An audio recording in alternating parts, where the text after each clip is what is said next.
Up arrive in the canyon, that's where I long to be, with my three good companions, just my rifle, pony and me. Microciné, bonjour ou bonsoir, ça va dépendre de l'heure à laquelle vous allez découvrir cette nouvelle émission. Alors, on enregistre, nous sommes le 8 novembre et le 8 novembre sort un film au cinéma, donc nous sommes dans le présent, un film qui s'intitule Yalla Gaza. Le film c'est un documentaire et il est réalisé par Roland Nurier et il y a beaucoup de choses à dire sur le film, sur la mise en scène et bien évidemment sur ce que ça dit aussi.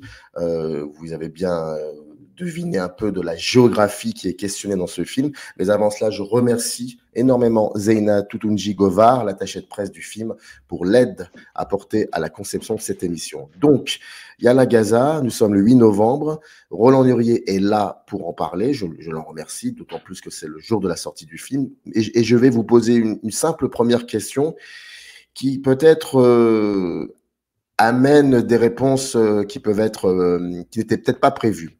Comment ça va?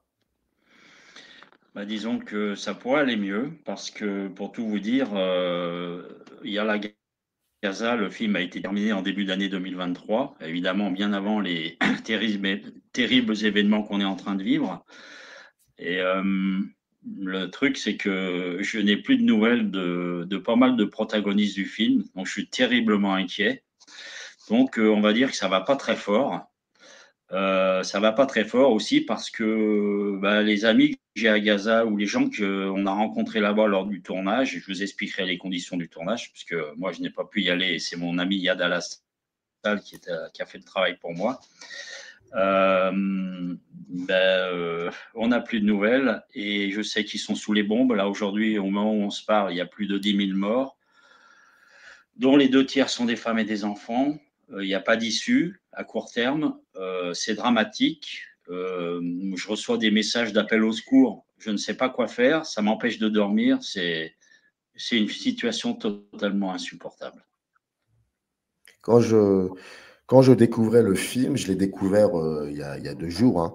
Quand j'ai découvert le film, et je suis désolé de vous dire ça, je me demandais, euh, les images qui provenaient de Gaza, je me disais, est-ce que ce personnage qui est en train de me parler, est-ce qu'il est encore en vie? Les décors, enfin, le décor naturel que je voyais à ce moment-là, est-ce que ça existe encore? C'est très troublant, en fait. C'est très troublant. Alors, je vais peut-être avoir des mots qui sont un peu bizarres, mais parce que j'essaie de rester dans le cadre du cinéma. Donc, comment le cinéma peut nous aider à regarder ce monde, pour le coup. Mais dans votre film, le monde que nous voyons, il a peut-être certainement changé du point de vue du fait que l'actualité, le présent, a complètement dévasté le moment où vous tournez ce film. Donc, vous comprenez, c'est là où je veux en venir. Et je me posais ces questions-là, en dehors d'autres questions, bien évidemment, que vous imaginez. Mais c'est vrai que les premières questions que je me posais, c'est petit 1, ce que je vois, est-ce que ça existe encore? Est-ce que le cinéma enregistre un moment bien particulier, mais il s'est avéré que les choses ont complètement changé. Donc, qu'est-ce que je dois faire, moi, spectateur, avec ce cinéma? Enfin, comment le cinéma nous montre ça et ce qu'il ne peut pas nous montrer aujourd'hui? C'est une vaste question. En fait, mais c'est normal de se la poser. Je veux dire, ce que montre, vous savez, je me suis même posé la question et j'ai consulté dans mon entourage pour savoir si je maintenais la sortie du film après les événements qui ont démarré le 7 octobre. Je me suis vraiment posé la question. On m'a dit non, Roland, c'est un beau témoignage, il faut absolument que tu maintiennes ce film. Pardon, j'ai pas mal d'émotions parce que quand je pense aux gens de Gaza, ce qu'ils sont en train de vivre, c'est absolument insupportable. Et donc, c'est montrer ce film aujourd'hui, c'est presque montrer le Gaza d'avant, parce que la moitié de la bande de Gaza est un champ de ruines, et vous avez raison de le souligner, pas mal des séquences qui ont été tournées là-bas sont dans des lieux qui n'existent plus. Les bâtiments sont par terre. Donc, moi, j'ai suivi les conseils de mes amis qui m'ont dit non, Roland, il faut que tu sortes ce film quand même. il faut témoigner de cette résilience des Gazaouis. Donc, alors oui, dans Yala Gaza, on voit des sourires, c'est ce que je voulais montrer. Moi, l'objectif du film, c'était de rendre leur humanité aux Gazaouis. Comme le dit une intervenante du film, le peuple de Gaza, ce sont des gens normaux, mais qui vivent dans un environnement anormal. Donc, montrer des sourires, montrer ce maillage associatif absolument incroyable. Et maintenant, je suis obligé de parler au passé qui existait à Gaza pour que cette société continue de tenir debout, malgré la pression sociétale du Hamas, malgré les tiraillements internes à la société palestinienne. On voit des sourires, on voit des gens qui dansent parce qu'ils veulent perpétrer leur culture. C'est tout ça que je voulais montrer et que, évidemment, je montre aujourd'hui en sachant que certains protagonistes sont sûrement sous les décombres. Je n'ai aucune nouvelle. J'ai des nouvelles rassurantes de certains nombres d'autres, dont mon chef opérateur, sa famille, une partie des membres de l'équipe qui a tourné là-bas, les jeunes danseurs qu'on voit sur les ruines. Et je sais qu'au moment où on se parle, ils sont encore en vie, parce que maintenant, on est obligé de parler comme ça. Par contre, il y a tout un tas d'autres témoins du film dont je n'ai plus de nouvelles. Et mon ami Yad à Gaza, qui est mon chef opérateur là-bas, n'a pas non plus de nouvelles. Il faut dire que les communications sont très, très compliquées. Donc, qu'est-ce que le cinéma peut apporter? Un témoignage, alors je ne veux pas dire posthume, hein, évidemment, mais un témoignage du monde d'avant, de cette société gazaoui qui nous demande qu'à vivre normalement. Et je le rappelle que c'est un génocide qui est en train de se passer sous nos yeux. C'est un vrai génocide. Il y a crime de guerre sur crime de guerre.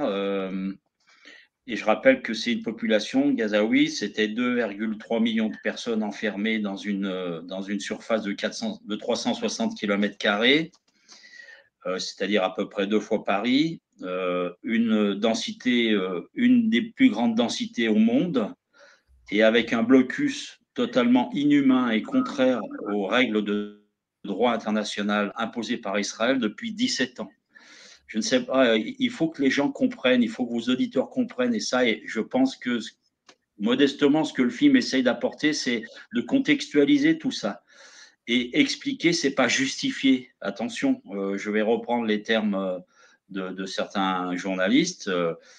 Expliquer le contexte, l'enfermement, cette cocotte minute qui montait en pression depuis 17 ans, c'est pas justifier ce qu'a fait le Hamas, c'est tenter simplement de comprendre et de contextualiser l'ensemble. Si on ne le fait pas, je trouve que c'est de la malhonnêteté intellectuelle, pardon.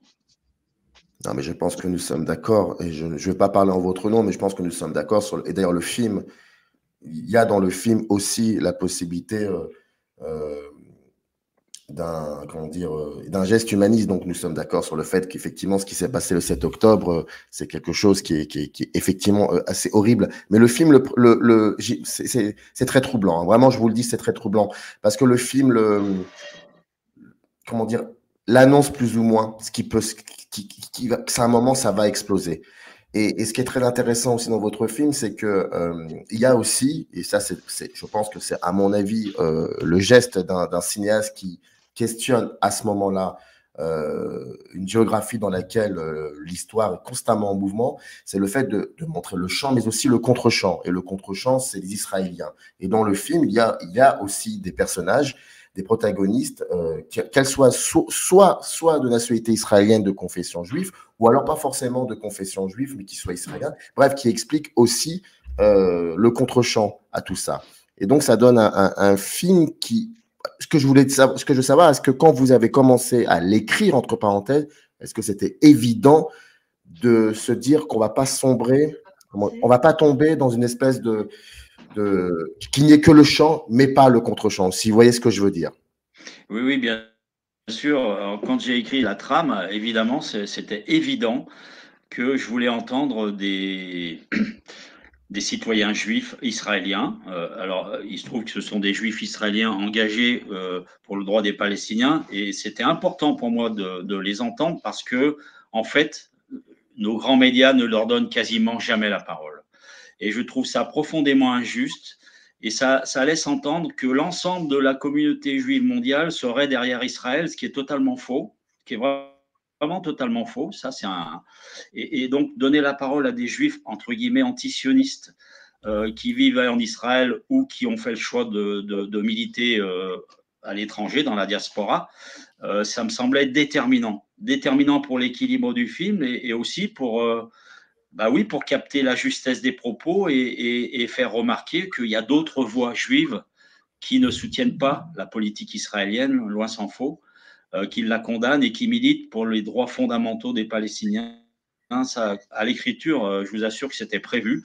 Et d'ailleurs, j'ai eu aucun problème pour obtenir toutes les interviews. D'ailleurs, pour l'ensemble du film, j'ai eu aucun problème, que ce soit en Europe, les gens que j'ai rencontrés, qu'à Gaza, par l'intermédiaire de mon ami Yad Al-Astal. Est-ce qu'il était prévu à un moment aussi peut-être d'ouvrir une petite brèche dans laquelle vous irez aussi discuter avec des citoyens israéliens qui comment dire seraient plutôt dans la contradiction avec leurs confrères israéliens de confession juive qui eux sont contre en gros des citoyens israéliens qui sont pro-gouvernement. Est-ce qu'il y avait cette idée, peut-être cette brèche que vous vouliez questionner? Alors, je vais être honnête avec vous, pas du tout. Donc, c'est un film qui a un parti pris, mais je l'assume totalement. Et d'ailleurs, quand j'ai rencontré Ken Loach, qui est dans le film, puisque je connaissais son engagement pour les droits fondamentaux des Palestiniens, mais sur beaucoup de sujets, c'est un bonhomme que j'adore son cinéma et j'adore le bonhomme. Et il me disait, mais tu sais, Roland, tu fais un film, tu as un point de vue, c'est normal, il faut l'assumer jusqu'au bout. Tu ne peux pas faire de demi-mesure. C'est normal d'avoir un point de vue. L'objectivité en matière de cinéma, ça n'existe pas. Et ça, si vous voulez, quand je l'ai rencontré, ça fait un peu plus d'1 an, ça m'a conforté dans l'idée de me dire, mais moi, je vais entendre des voix juives antisionistes parce qu'on ne leur donne pas la parole, pardon. Il faut absolument qu'elles soient dans ton film. Et à aucun moment, je me suis dit, est-ce que je vais mettre des voix juives pro-israéliennes ou qui soutiennent la politique mordicus d'Israël, qui était une politique d'extrême droite aujourd'hui.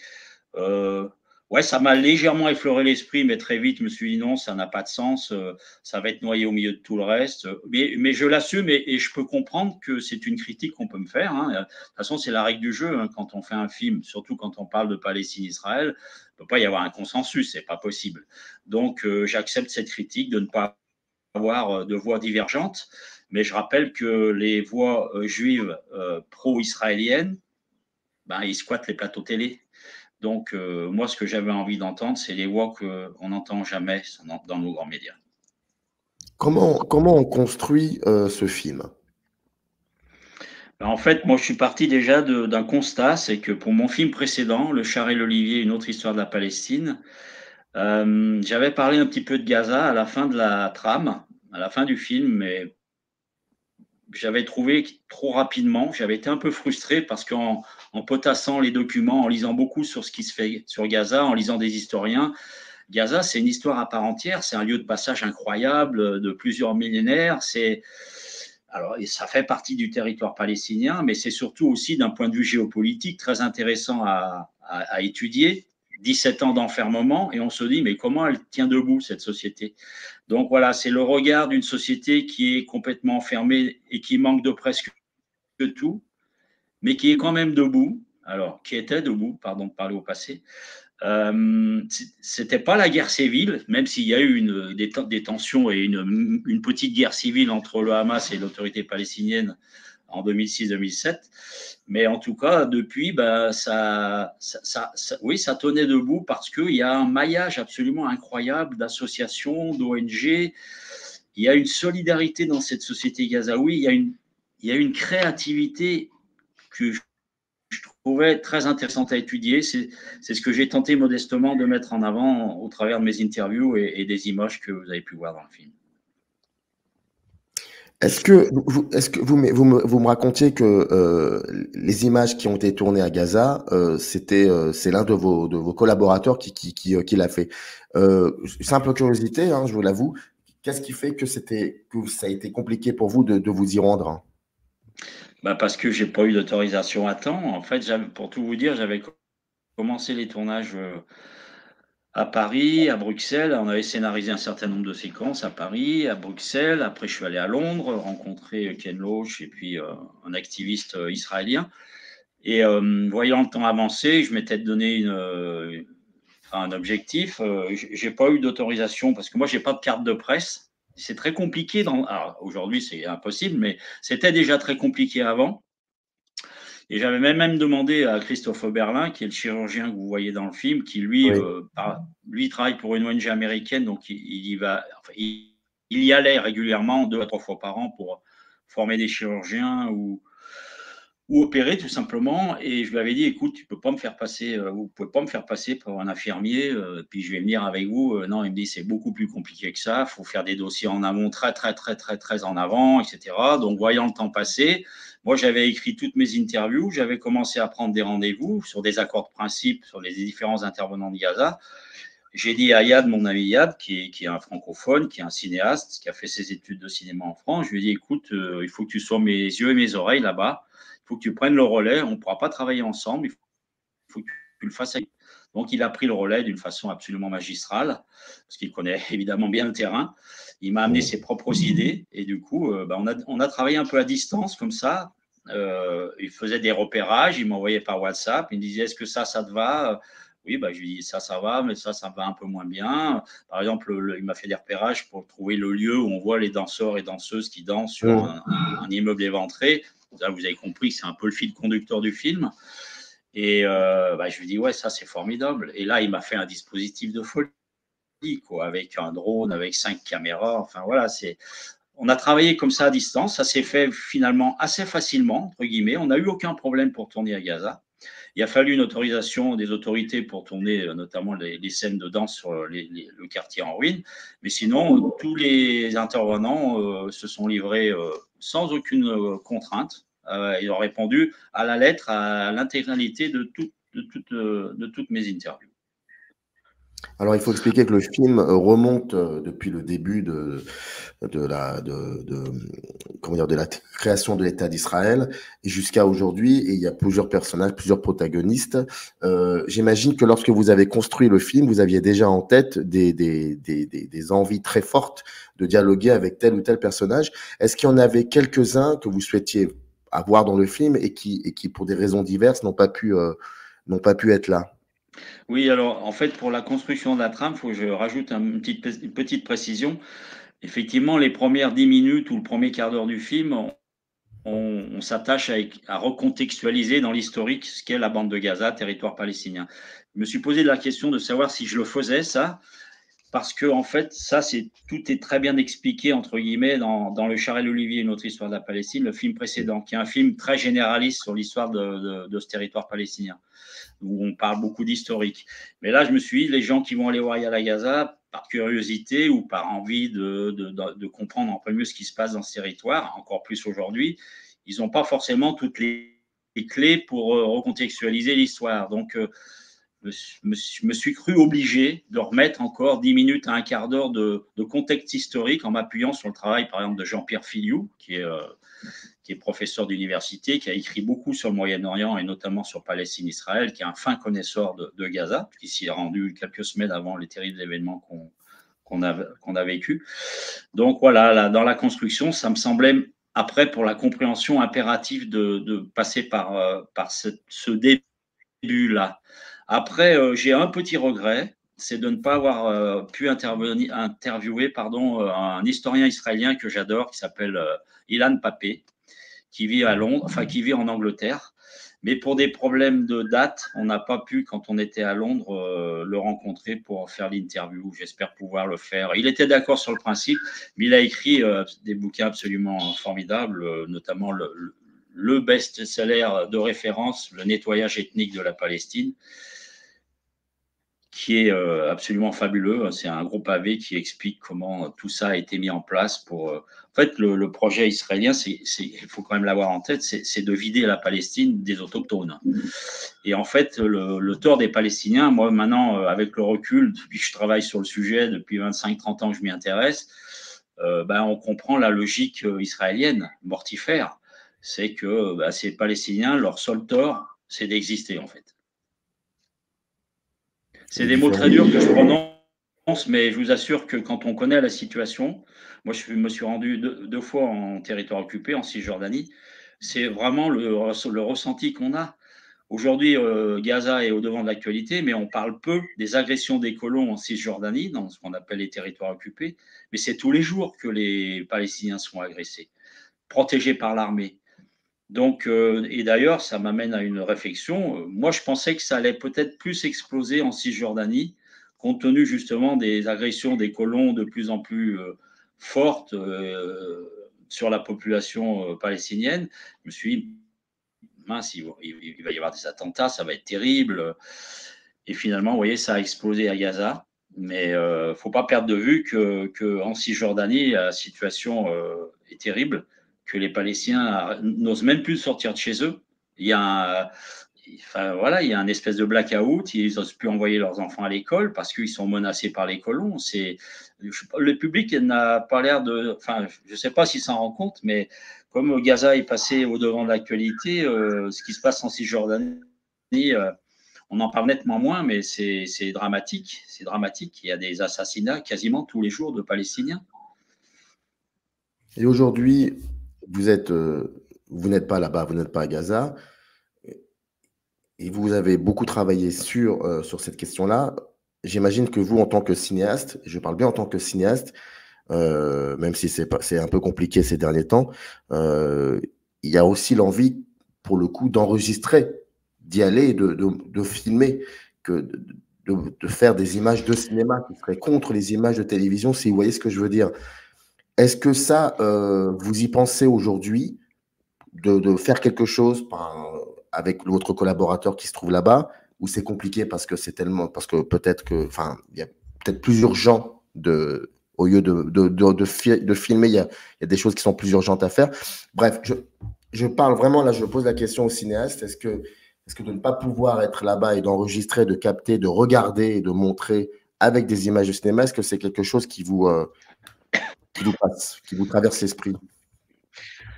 Bien sûr, je vais être honnête que ça me traverse l'esprit. Yad Al-Astal, que j'ai de temps en temps au téléphone, mais c'est très compliqué les communications avec Gaza parce que Israël a mis un blackout, a coupé les communications. Alors on arrive de temps en temps quand c'est rétabli ou qu'il a un petit capteur solaire et recharger son portable, on arrive à se parler. Mais évidemment que ça me traverse l'esprit de faire des images de cinéma, mais franchement, d'ailleurs, un des cadreurs de l'équipe de Gaza est en train de filmer comme il peut en suivant certains journalistes sur les lieux bombardés. Donc, je pense que j'aurai probablement des images d'ici quelques jours, mais comme vous l'avez fort justement dit aujourd'hui, l'impératif des impératifs, c'est d'obtenir un cessez-le-feu et que les Gazaouis, qu'un maximum de Gazaouis sauvent leur peau. Et ce qui n'est pas gagné. Je tremble tous les jours, plusieurs fois par jour pour Yad Al-Astal. J'ai peur d'apprendre des nouvelles terribles parce que je l'ai encore eu hier soir et il me disait, tu vois, ça bombarde autour de chez moi. Inch'Allah, mon immeuble est debout. Alors, qu'est-ce qu'on fait? On se blottit dans la pièce du 3e étage ou du 4e étage de l'immeuble avec mes 3 filles et ma femme. On se blottit, on se serre et on se dit, on va attendre que ça passe. Alors, quand vous entendez ça, vous vous dites que l'urgence des urgences, c'est de tout faire. Nous, en France, modestement, ce qu'on peut faire, c'est mettre la pression sur nos hommes politiques pour qu'ils prennent conscience du drame qui est en train de se jouer là-bas. Donc, voilà, ça part un peu dans tous les sens en France pour tenter de faire prendre conscience du drame qui se joue à Gaza. Donc, je pense que ça, c'est la priorité.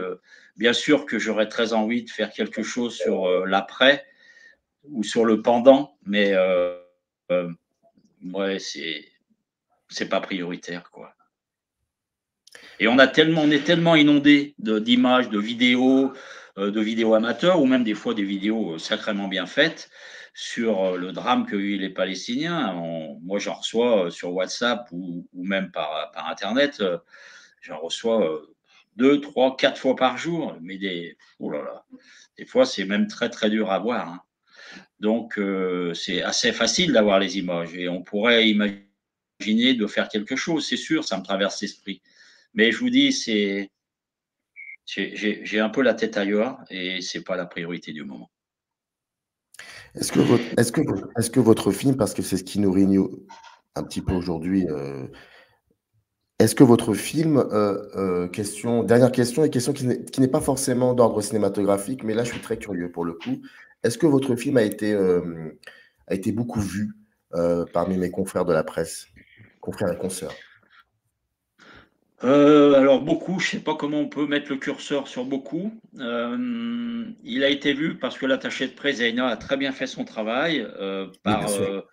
Bah oui, il y a une critique très sympa dans Télérama qui est pour moi quand même encore un magazine de référence en matière cinématographique. Le Diplo, Le Monde, l'Obs, tout ça. Alors là, c'est pas nettement moins sympathique, mais il a été vu quand même par la presse. Je peux pas encore en faire une synthèse pour savoir qui a le plus aimé. Alors, il y a des critiques négatives, mais je dois être honnête, il y a quand même pas mal de critiques positives qui font chaud au cœur. Après, certains me disent, certains ont écrit que c'était un film un peu partisan, mais ok, j'accepte cette critique, quoi, hein. On peut pas tous être d'accord sur la façon de raconter l'histoire de Gaza, donc moi j'assume.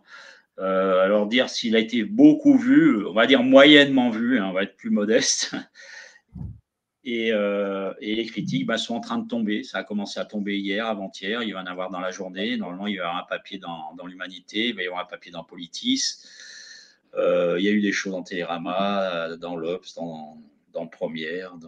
Voilà quoi. Mais après, moi, ce que je compte beaucoup, c'est sur le bouche à oreille par rapport à la sortie cinéma. C'est souvent comme ça qu'un film reste à l'affiche. Donc aujourd'hui, c'est la sortie nationale. Il va sortir dans, on va dire, 30 35 salles en France. Moi, je fais l'accompagnement à côté de chez moi, là, à Tara, où je suis dans une association de cinéma. Donc ce soir, le débat, on va l'animer avec Pierre Stamboul, qui est un des porte-parole de l'Union juive française pour la paix. Il va être beaucoup accompagné dans les jours qui viennent dans plusieurs salles parisiennes, le film, par des associations telles que donc l'Union juive française pour la paix ou l'association France-Palestine Solidarité ou par d'autres, parce que je pense que c'est un film qui mérite qu'il y ait un débat derrière, qu'il y ait un échange. Alors, on ne peut pas les faire de partout, mais en tout cas, moi, déjà, ce que je peux dire, c'est que je l'ai accompagné depuis que j'ai démarré les avant-premières, c'est-à-dire en février. Je dois être à 40 avant-premières déjà, que j'ai accompagné aux 4 coins de la France. Et j'ai vraiment eu des retours qui font chaud au cœur. Alors évidemment, depuis le 7 octobre, là, chaque fois que j'anime les débats, il y a une émotion absolument incroyable. Moi, je peux en témoigner. Il y a des gens en larmes qui ont parfois du mal à s'exprimer parce qu'il y a un petit côté le monde d'avant. Et ça, je ne peux pas empêcher les gens de le penser. Yalla Gaza sort aujourd'hui le 8 novembre. Toutes les informations dans le descriptif, bien évidemment, de cette vidéo. Roland Nurier, le réalisateur, était là pour nous en parler. Je le remercie en tout cas d'avoir consacré un peu de son temps le jour de la sortie du film. Merci beaucoup, Roland, et puis à très vite. Merci beaucoup. Merci à vous. Merci beaucoup. Au revoir. Au revoir, générique. In the canyon, that's where I long to be, with my 3 good companions.